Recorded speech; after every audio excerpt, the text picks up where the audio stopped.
sampainya di sana biasanya mereka ini akan mendapati bahwa jenazah almarhum ini sudah dalam kondisi membusuk ya. Nah, setelah jenazah itu betul-betul membusuk, disitulah prosesi pemakaman langit ini baru dimulai. Hai, wassalamualaikum warahmatullahi wabarakatuh. Terima kasih sudah klik video ini. Oke, jadi di malam Rabu ini seperti biasa aku akan membawakan lagi satu kisah sejarah yang lumayan banyak kali di request sama semua, yaitu tentang pemakaman yang sangat-sangat tidak biasa yang dilakukan oleh masyarakat Tibet. Di sana, jasad manusia tuh nggak dikubur atau dikremasi sebagaimana yang kita tahu biasanya. Jasad-jasad manusia di sana justru ditaruh di atas bukit mendekati langit dan dibiarkan jadi santapan burung-burung pemakan bangkai. Nah, makanya pemakaman jenis ini dikenal dengan sebutan sky burial atau pemakaman langit. Nah, di video kali ini aku juga akan membahas tentang sejarah dan juga ritual menjelang pemakaman langit itu sendiri, Wak. Karena memang meskipun terlihat mengerikan dan tidak manusiawi nih, pemakaman langit ini ternyata juga menyimpan suatu makna yang sangat dalam juga, Wak. Tapi perlu aku sampaikan juga ke kalian bahwa semua informasi yang aku sampaikan ke kalian ini aku rangkum dari berbagai artikel dan juga jurnal yang bisa kalian baca sendiri. Kalau mungkin ada beberapa informasi yang terlewat atau tidak aku sampaikan di sini, kalian boleh juga tambahin atau juga perbaiki di kolom komentar di bawah kalau misalnya ada yang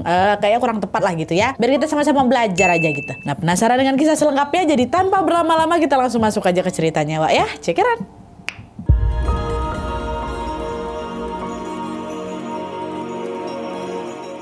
Oke, sebelum aku masuk ke sejarah makam langit ini, aku mau sedikit dulu menjelaskan tentang sejarah Tibet ini sendiri, Wak. Karena kisah terbentuknya wilayah Tibet ini tidak bisa dilepaskan dari asal-usul makam langit itu sendiri gitu ya.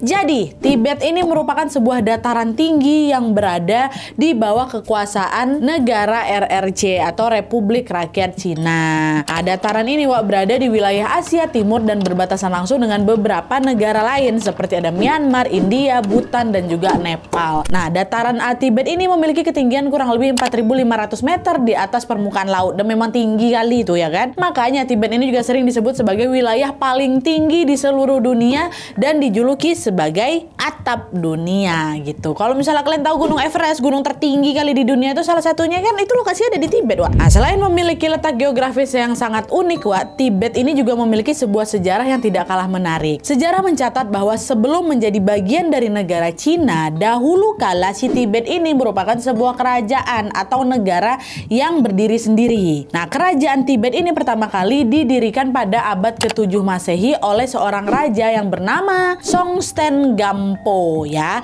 Nah, Raja Songtsen ini adalah pemeluk kepercayaan bernama agama Bon. Ingat, agama Bon ya. Dan sebagai seorang raja, otomatis dia ini juga pasti menyebarkan apa yang dia percaya kepada rakyatnya lah ya kan, yaitu agama Bon ini. Alhasil dalam waktu yang sangat singkat masyarakat Tibet pun ikut juga memeluk kepercayaan Bon seperti yang memang sudah dilakukan oleh rajanya ya. Nah, pada masa itu pengikut agama Bon ini bisa dibilang cuma di Tibet aja lah gitu. Karena di kerajaan-kerajaan di Asia Timur sudah memeluk agama lain, yaitu agama Buddha. Jadi Tibet ini aja yang beda sendiri, Wak. Dia pakai agama Bon. Tapi walaupun kayak gitu, memang Raja Songtsen tadi tetap teguh kali dalam mempercayai agama yang dia percaya. Dan selain memang dia ini kuat dalam beragama, Wak, Raja Songtsen ini juga dikenal kuat secara fisik. Dimana pada masa awal kepemimpinannya dia itu sudah berhasil menaklukkan berbagai daerah di Asia Timur, termasuk daerah kekuasaan milik kerajaan Cina itu sendiri. Nah, di sisi lain nih, kerajaan Cina yang tahu Raja Songtsen ini berhasil menaklukkan banyak sekali daerah di sana, ya jadi nggak terima lah dia. Pemimpin Cina pada masa itu yang bernama Kaisar Taizong, Wak, dari dinasti Tang juga merasa kok kayaknya harga diri aku tercoreng gara-gara Raja Songtsen tadi tuh.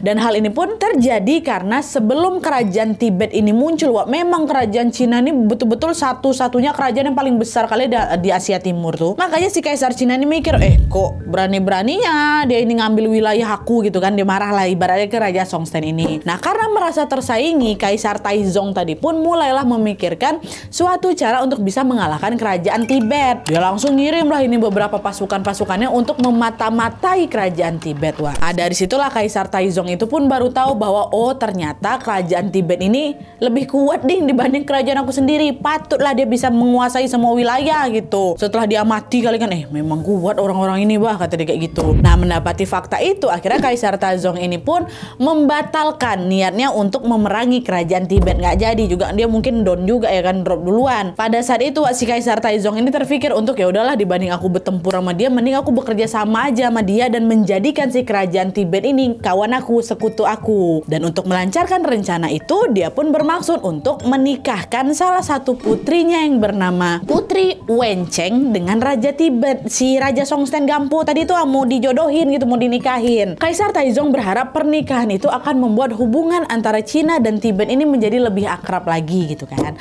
Udah tuh akhirnya pada suatu hari sang kaisar pun meminta utusannya untuk pergi menemui Raja Tibet dan menyampaikan rencananya itu. Dan ternyata tanpa diduga-duga Raja Tibet setuju pula sama usulan sama usulan pernikahan tuh, mau deh sama anaknya si kaisar. Akhirnya tanpa menunggu waktu yang lama, pernikahan antara Putri Wencheng sama Raja Tibet ini pun digelar lah itu. Jadilah suami istri mereka. Dan setelah menikah, Raja Tibet pun langsung mengajak sang putri baliklah ke negaranya dan juga menjadi ratu di Tibet gitu ya. Tapi sebelum mereka pindah, Kaisar Taizong, si bapaknya si putri tadi itu, sempat beri sebuah nasihat lagi tuh sama putrinya. Dia bilang, anakku ingat ya, pernikahan kamu ini bukan pernikahan biasa. Kamu harus bisa jadi tokoh perdamaian di antara Cina sama Tibet ya nak ya. Bahkan kalau bisa kenalkan juga nih budaya-budaya Cina sama orang-orang Tibet, kata bapaknya. Oh baik pak, siap pak, saya akan menjalankan peran itu, kata si putri. Dan selain memberikan wejangan, Kaisar Taizong ini juga memberikan bekal seperti macam biji-biji tanaman dan juga beberapa makanan khas Cina untuk nanti diperkenalkan di rakyat Tibet gitu. Dah tuh, setelah menerima bekal tadi, Putri Wencheng pun berangkatlah ikut lakinya ke Tibet. Dah, sesampainya di sana, Putri Wencheng pun ternyata diterima dengan sangat-sangat baik oleh rakyat Tibet secara ratunya mereka. Nah, mendapati respon yang positif itu, Putri Wencheng pun dengan segera langsung menjalankan pesan ayahnya, yaitu memperkenalkan budaya Cina kepada mereka secara perlahan-lahan, secara bertahap. Jadi nggak langsung jebret dikenalkan kayak gitu, enggak. Kan harus pendekatannya pelan-pelan lah gitu. Perkenalan pertama waktu itu dilakukan, Putri Wencheng ini macam memberikan biji tanaman tadi tuh yang dia bawa ini kasih sama bapaknya itu, dimintanya rakyat Tibet ini untuk ditanam-tanam lah, ini ada biji-bijian dari Cina, coba ditanam. Tanamlah mereka, rakyat pun langsung nurutin lah perintah ratu dan mereka tanam sikit-sikit. Nah, habis itu lanjut lagi nih, para rakyat ini diajarkan juga berbagai kebiasaan yang memang biasanya si ratu ini lakukan, macam menenun, membuat tembikar, bermusik dan lain sebagainya. Pokoknya dikenalkan lah itu pelan-pelan kan budaya Cina di Tibet. Dan lagi-lagi rakyat Tibet pun langsung mempelajari semua aktivitas itu dengan sangat senang hati. Nah, karena memang ajarannya terus diterima nih sama rakyat Tibet kan, pada puncaknya Putri Wencheng ini pun mulailah itu tidak memperkenalkan biji-bijian, hobi kebiasaan tuh nggak lagi. Diperkenalkannya lah agama yang dia percaya, yaitu apa tadi agama Buddha ke rakyat Tibet yang beragama Bon. Nah, di sini tuh berbeda macam biasanya yang biasanya mereka selalu nurut. Pada saat itu rakyat Tibet ini nggak langsung menerima ajaran Buddha gitu aja. Kenapa ya? Macam ku bilang tadi, mereka memang sudah punya agama sendiri, yaitu agama Bon, agama yang sudah mereka percaya secara turun-temurun. Nah, agama Bon yang mereka percaya ini memang kuat kali sehingga mereka pun tidak mudah untuk mengubah itu gitu, meskipun dikenalkan langsung sama ratu mereka atau si Putri Wencheng itu. Dan selain itu, Raja Songtsen, suaminya si putri, juga belum percaya dengan ajaran yang dibawa sama istrinya. Jadi belum goyah kali lah gitu imannya mereka ini Tapi seiring berjalannya waktu, Raja Songtsen pun mulai tertarik lah ini dengan ajaran Buddha. Puncaknya adalah pada suatu ketika Raja Songtsen ini akhirnya memutuskan untuk pindah agama dari pemeluk agama Bon, pindahlah menjadi pemeluk agama Buddha, ya kan? Nah, mendapati rajanya pindah agama, sebagian rakyat Tibet pun kembali juga mengikuti jejak sang raja, ikut pindah agama juga. Sedangkan sebagiannya lagi ada juga yang tetap memeluk agama Bon gitulah. Nah, disinilah menariknya. Menariknya adalah rakyat Tibet yang pindah agama Buddha ini ternyata tidak serta-merta meninggalkan ajaran agama Bon gitu aja, Mereka ini justru mencampurkan ajaran Buddha dengan ajaran agama Bon gitu. Nah, percampuran kedua agama itu lalu menjadikan agama Buddha aliran baru yang dikenal dengan nama Tibetan Buddhism atau Buddha Tibet gitu ya.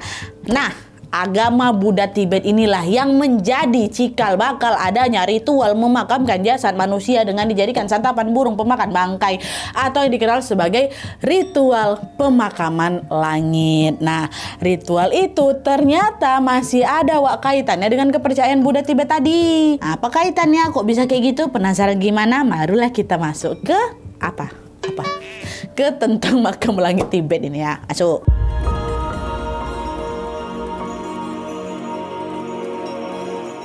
Nah, jadi Wak, setelah memeluk agama Buddha, rakyat Tibet pun mulailah kan pastinya mempelajari seluk-beluk ajaran itu lebih dalam lagi. Nah, salah satu ajaran agama Buddha yang mereka pelajari adalah konsep asketisme. Konsep apa itu Nadia? Jadi Wak, asketisme ini adalah kepercayaan yang mengajarkan bahwa manusia di dunia ini tidak selamanya abadi, ya. Dan gak cuma itu aja, asketisme ini Wak juga mengajarkan bahwa apa yang mereka miliki bukan hak mereka seutuhnya. Makanya mereka pun diajak untuk melepaskan segala bentuk harta duniawi termasuk jasad mereka setelah mati nanti. Dan konsep ini percaya kali Wak kalau jasad manusia sebaiknya diserahkan kepada makhluk hidup lainnya yang lebih berhak. Nah, dalam kepercayaan orang Tibet Wak, makhluk hidup yang berhak mendapatkan jasad itu siapa? Itulah burung nasar. Kenapa burung nasar Nadia? Karena burung itu Wak merupakan burung pemakan bangkai yang memang kesulitan mencari makanan di daerah pegunungan. Disitulah mereka mikir, iya juga, jasad manusia ini kan udah jadi bangkai kan. Daripada tidak berguna, mending udah dikasih aja ke burung pemakan bangkai aja. Dia pasti lebih membutuhkan lagi. Dia sulit kok dapat makanan di daerah pegunungan kayak gini, kata mereka pikirnya ke waktu itu. Dan selain itu juga Wak, masyarakat Tibet ini juga sangat percaya kali bahwa burung nasar ini adalah makhluk suci yang bisa membantu jiwa orang mati berpindah ke alam baka. Dari situlah Wak akhirnya tercetus sebuah ide di mana ketika ada warga Tibet meninggal dunia, jasadnya dibawa naiklah itu ke atas perbukitan tinggi yang dekat dengan langit, makanya inilah disebut dengan makam langit Wak. Dan jasad itu lalu dibiarkanlah di sana sehingga nanti sekelompok burung nasar atau burung pemakan bangkai ini datang dan memakan daging dan juga tulang-tulang mereka sampai habis. Kayak gitu. Kebiasaan ini pun terus berlanjut secara turun-temurun hingga akhirnya menjadi sebuah tradisi pemakaman masyarakat Tibet. Tapi seiring berjalannya waktu, tradisi ini juga terus mengalami perubahan Wak. Rakyat Tibet ini nggak serta-merta menaruh jasad-jasad tadi kayak gitu aja di sana, nggak. Mereka mulailah itu menjalankan ritual khusus seiring berkembangnya agama Buddha di sana. Nah, di sini aku mau jelasin sedikit tentang ritual dari makam langit itu. Jadi sebelum kayak gitu mereka bikin ada ritualnya juga lah. Nah, jadi Wak, seiring berkembangnya zaman, pemakaman langit ini udah nggak boleh lagi tuh dilakukan sama warga biasa. Sebelumnya kan boleh, sekarang waktu itu udah nggak boleh lagi. Pemakaman itu hanya boleh dilakukan oleh biksu yang secara khusus ditugaskan mengurusi jenazah rakyat Tibet tadi. Nah, biksu ini juga Wak ada sebutannya. Biksunya dikenal dengan nama Chokrap ya. Tapi Wak bedanya untuk menjadi Chokrap ini ada seleksinya, dan itu seleksinya betul-betul panjang dan berat kali Wak, nggak main-main loh. Para biksu yang ingin menjadi Chokrap ini akan diisolasi di suatu tempat di mana mereka wajib melakukan sujud sebanyak 100.000 kali ya. Nah, setelah sujud 100.000 kali itu selesai, mereka ini masih harus meminta restu dari biksu agung yang merupakan pemimpin tertinggi dari semua biksu. Kalau misalnya biksu agung itu nggak setuju anggotanya yang ada depan dia ini menjadi Chokrap, otomatis mereka juga bakal gagal menjadi Chokrap dan tetap ya udah jadi biksu seperti biasa aja gitu. Dan sementara itu biksu yang direstui sama biksu agung tadi pun akan langsung ditugaskan untuk memimpin ritual pemakaman langit. Nah, apa yang dilakukan sama Chokrap ini setelah dia dipilih menjadi Chokrap ya? Nanti Wak, kalau misalnya ada rakyat Tibet yang meninggal dunia, para Chokrap ini akan langsung datang ke rumah almarhum ya. Nyampelah dia di sana. Sesampainya di sana, Chokrap ini akan melakukan sebuah ritual bernama ritual Powa. Apa itu Nadia? Jadi ritual Powa ini adalah membacakan mantra khusus sambil mengetuk-ngetuk kepalanya si jenazah ini dengan pisau atau tongkat, ketok kayak gitu. Dan konon katanya ritual itu berfungsi untuk memindahkan kesadaran almarhum dari dunia menuju ke alam baka ya. Nah, setelah ritual Powa itu selesai, Chokrap ini akan meminta pihak keluarga untuk melakukan ritual sendiri juga. Keluarga juga diminta melakukan ritual Wak, yaitu berdoa dan juga berpuasa selama 3 hari penuh, which is selama jenazah ini disemayamkan di rumah si almarhum itu. Nah, dan setelah itu Chokrap ini juga mewajibkan para keluarga ini untuk memotong rambut serta kuku almarhum. Nanti kuku sama rambut itu Wak, wajib keluarga ini simpan karena nanti akan dipakai di upacara doa yang berlangsung selama 49 hari juga. Nanti ada macam acara mendoa juga lah selama 49 hari berturut-turut. Dan selesai menyampaikan pesan itu, Chokrap ini pun nanti pulang Wak ke kuil, dan dia akan kembali lagi ke rumah almarhum 3 hari kemudian setelah bersemayam tadi. Dah lah tuh kan. Nah, setelah 3 hari berlalu, para cokrap ini pun kembali lagi mendatangi rumah almarhum. Sesampainya di sana, biasanya mereka ini akan mendapati bahwa jenazah almarhum ini sudah dalam kondisi membusuk, ya. Nah, setelah jenazah itu betul-betul membusuk, disitulah prosesi pemakaman langit ini baru dimulai. Hari itu juga para cokrap dan juga keluarga almarhum ini akan mengantarkan jenazah tadi ke atas bukit untuk dimakamkan. Dan yang menarik dari ritual ini adalah tidak semua keluarga boleh ikut ngantar jenazah ke sana, Wak. Yang boleh mengantarkan hanya keluarga laki-laki aja. Bukan keluarga laki-laki, maksudnya keluarga yang berjenis kelamin laki-laki. Sedangkan yang berjenis kelamin perempuan diminta stay, udah kalian di rumah aja. Kenapa kayak gitu? Karena katanya wanita ini dianggap tidak mampu secara fisik dan juga mental tentunya untuk terlibat di prosesi pemakaman langit itu yang memang dikenal sedikit sadis kan, Wak.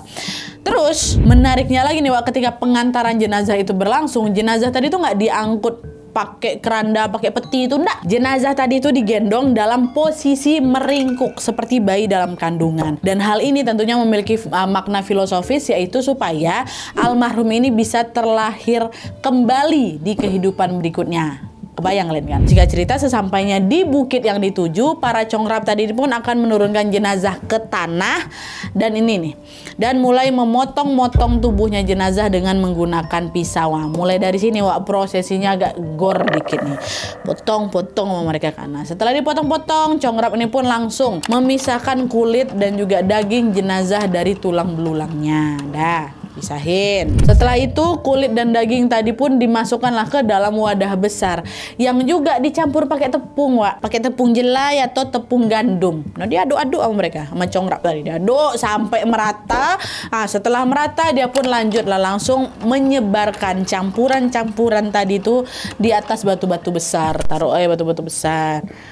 Nah, buat apa Nadia? Supaya nanti langsung bisa dimakan sama burung pemakan bangkai tadi. Nah, itulah tugas cokrap. Nanti di sisi lain ketika cokrap melakukan prosesi itu, keluarga almarhum yang laki-laki tadi wajib mengiringinya dengan doa. Dah, sementara itu ada juga nih cokrap yang lain diminta untuk meniup trompet dan juga genderang untuk bisa menarik perhatian si burung nasar atau burung pemakan bangkai tadi. Dari sini sebenarnya ada juga sebuah fun fact, Wak, di mana katanya semakin cepat jenazah tadi dimakan sama burung-burung nasar, semakin baik juga nasib almarhum di kehidupan selanjutnya, katanya kayak gitu. Kalau misalnya makin lama dimakan sama burung macam mana Nadia? Nggak tahu aku, wallahu alam. Ya ada tuh, ditaruh, digendrang ruang, ditiup trompet, makin datanglah burung-burung tuh kan. Keluarga tetap baca doa. Nah, situlah dicokot-cokot sama burung-burung nasar, mayat yang udah dipotong-potong kasih tepung tadi itu. Ya Allah, gor ya. Emang kayak gitu, Wak. Itu yang kami tahu informasinya ya. Kalau misalnya kalian ada informasi tambahan juga, ini di masa itu ya. Kalau misalnya masa sekarang juga berubah, makanya kalian dengar dulu sampai habis.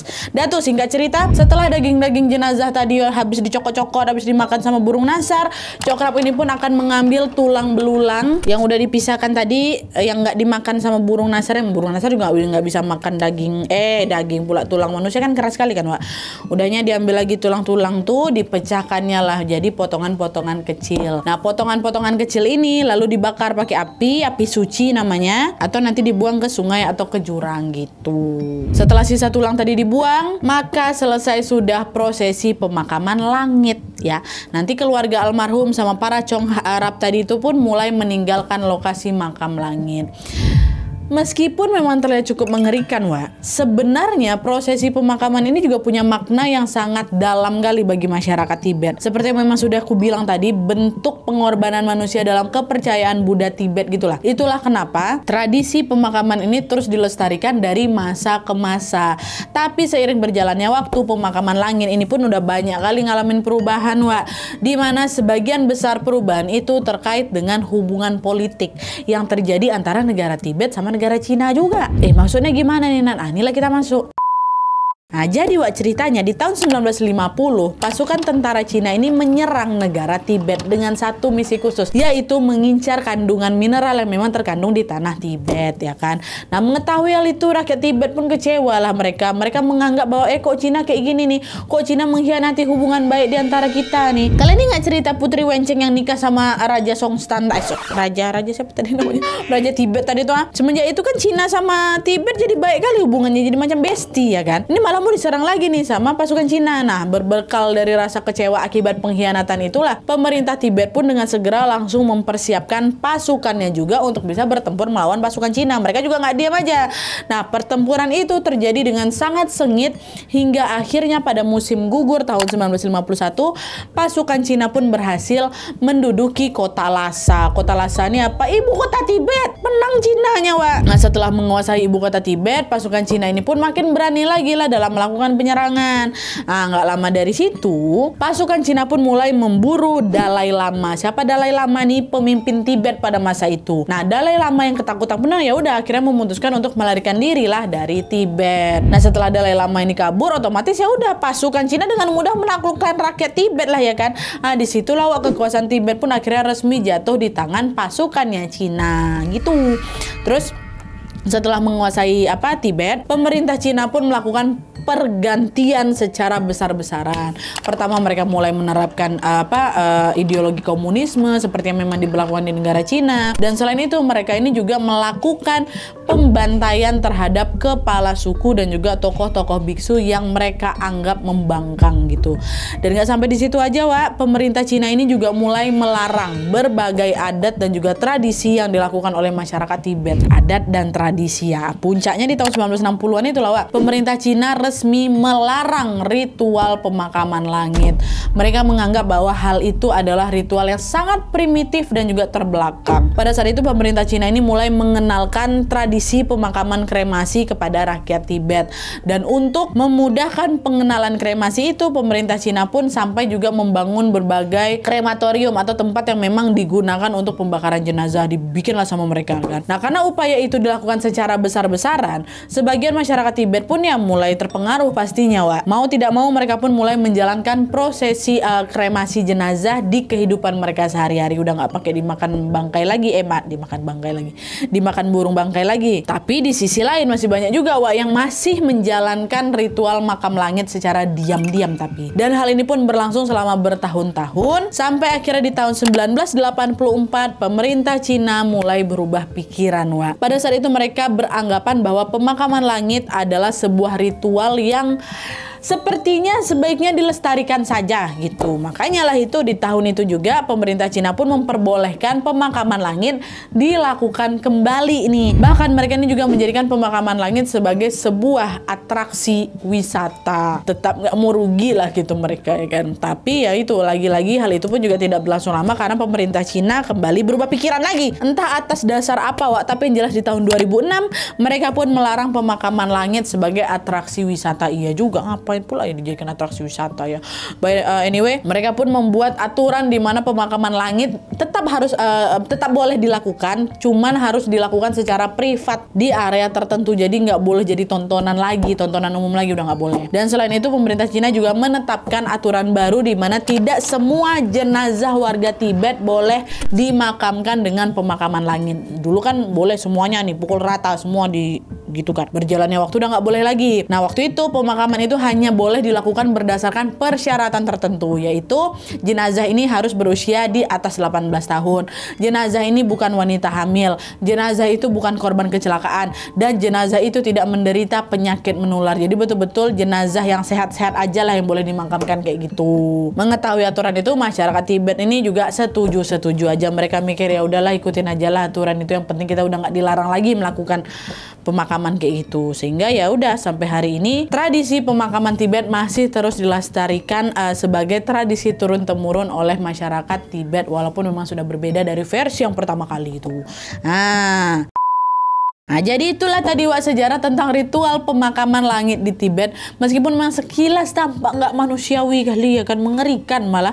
Pemakaman langit ini ternyata tetap punya tujuan yang sangat mulia, Wak, yaitu untuk memberi makan burung nasar yang kesulitan mencari sumber makanan. Dan selain itu juga tradisi ini dipercaya akan mengantarkan para jenazah untuk mencapai surga dengan mudah. Sebenarnya aku juga sempat kaget sekaligus miris sekali lah. Kasian kali jasad manusia dimakan sama burung-burungnya. Tapi setelah aku riset topik ini lagi dan aku tahu oh ternyata alasannya kayak gitu toh. Agak sedikit tercerahkan lah, walaupun memang kita nggak akan mungkin terbiasa dan mungkin ada juga di antara kalian yang nggak terima juga gitu kan, masih ada binatang lain, kenapa nggak kasih binatang aja ke apa tuh ya. Oh, sebenarnya juga sih, cuman macam mana wah itu kepercayaan mereka, tradisi mereka. Oh kalau kalian nyari tradisi di dunia nih wah, yang lebih sadis juga banyak loh. Tapi itulah dia, sesuatu yang terdengar buruk nggak selamanya buruk juga. Bisa jadi sesuatu tadi tuh ya punya makna-makna tertentu lah yang mungkin belum kita tahu sendiri dan kita juga nggak ngalaminnya. Jadi di sini kita cukup hargai aja kepercayaan agama atau suku lain yang mungkin terdengar agak aneh gitu di telinga kita, Wak ya. Nah jadi sekali lagi kalau misalnya kalian punya info menarik tentang makam langit yang belum aku sampaikan di sini, boleh langsung tambahin aja di kolom komentar di bawah. Kalau misalnya ada pendapat lain, kalau misalnya ada yang mau dikoreksi, boleh juga diperbaiki aja di kolom komentar di bawah. Oke, Wak, jadi sekian dulu videonya. Terima kasih banyak yang sudah menonton. Kalau kalian suka video ini, klik like-nya. Jangan lupa komen di bawah untuk ide dan saran-saran untuk video selanjutnya. Jangan lupa nyalain notifikasinya supaya kalian tahu kalau aku upload video baru. And as always, jangan lupa untuk klik tombol subscribe supaya kalian sama-sama tahu informasi menarik dan menegangkan dari channel aku. See you next video, Wak. Bye.